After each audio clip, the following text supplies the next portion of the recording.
Hey everyone, welcome back to my channel study with Payal में आप सभी का स्वागत है। आज का वीडियो काफ़ी ज़्यादा इम्पॉर्टेंट होने वाला है महाराष्ट्र बोर्ड क्लास 10 के स्टूडेंट्स के लिए, जिनका 1 मार्च को इंग्लिश का पेपर है। क्या गाइस, आपको भी पोइट्री सेक्शन में कन्फ्यूजन होता है? क्या आपको राइमिंग स्कीम और फिगर ऑफ स्पीच समझने में मुश्किल आती है? तो ये वीडियो आपके लिए है। आज मैं आपको सिंपल ट्रिक्स बताऊंगी जिससे आपके 5 मार्क्स आसानी से पक्के हो जाएंगे और आप पेपर से आते ही मुझे थैंक्स बोल देना। तो बिना देर के शुरू करते हैं। राइमिंग स्कीम पहचानने का सबसे आसान तरीका यह है कि कविता के आखिरी शब्दों को सुने और उनका पैटर्न देखें। एग्जाम्पल के लिए मैंने स्क्रीन पर कुछ लाइन दी हो, आप देख सकते हैं। उसका राइमिंग स्कीम होगा ए बी बी। सिंपल सी बात है, ये लाइन मैंने सिर्फ राइमिंग स्कीम समझने के लिए दी हो। ये लाइन्स आपके पेपर में नहीं आएंगे, बस समझने के लिए। अब मैं आपको कॉमन राइमिंग पैटर्न बताऊंगी, जैसे कि पहली 2 लाइनों की राइमिंग एक जैसी है, फिर अगली 2 लाइनों की अलग है, तो ए बी बी आएगा। पहली और तीसरी लाइन की राइमिंग एक जैसी है, दूसरी और चौथी अलग है, तो ए बी आएगा। पहली, दूसरी और 5वीं लाइन एक जैसी है, तीसरी चौथी अलग है, तो ए बी ए आएगा। अब बात करते हैं फिगर ऑफ स्पीच की, जो 100% बोर्ड एग्जाम में आता ही है।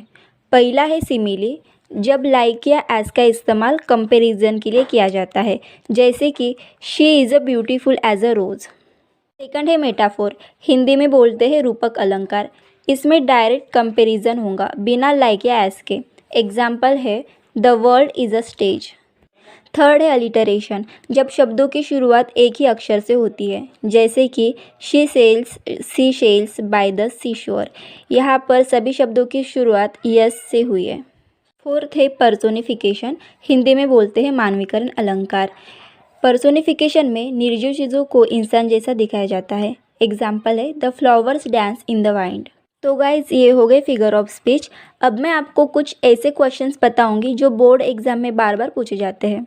पहला क्वेश्चन है identify the rhyming scheme of the following stanza. जो लाइन स्क्रीन पर दी गई है उसकी राइमिंग स्कीम आ जाएंगी ए बी बी।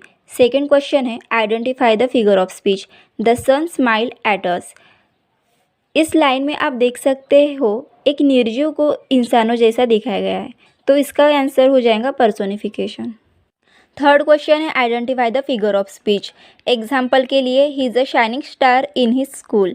यहाँ पर डायरेक्ट कंपैरिजन किया गया है बिना लाइक या एज के, तो आंसर आ जाएगा मेटाफोर। तो ये थे गाइस बोर्ड क्वेश्चन में हर साल पूछे जाने वाले क्वेश्चंस, और आपको इस साल भी ऐसे क्वेश्चंस देखने को मिलेंगे, जैसे कि फिगर ऑफ स्पीच आइडेंटिफाई करना, राइमिंग स्कीम आइडेंटिफाई करना, ऐसे क्वेश्चन हर साल आते हैं। अब बात करते हैं एग्ज़ाम में मैक्सिमम मार्क्स लाने की बेस्ट टिप्स पर। तो सबसे पहली टिप ये है कि पोएम्स की लास्ट वर्ड्स एंड साउंड पर ध्यान दें। इससे क्या होगा, राइमिंग स्कीम तुरंत समझ में आ जाएंगे। सेकेंड टिप है फिगर ऑफ स्पीच याद करने के लिए एग्जाम्पल्स देखें।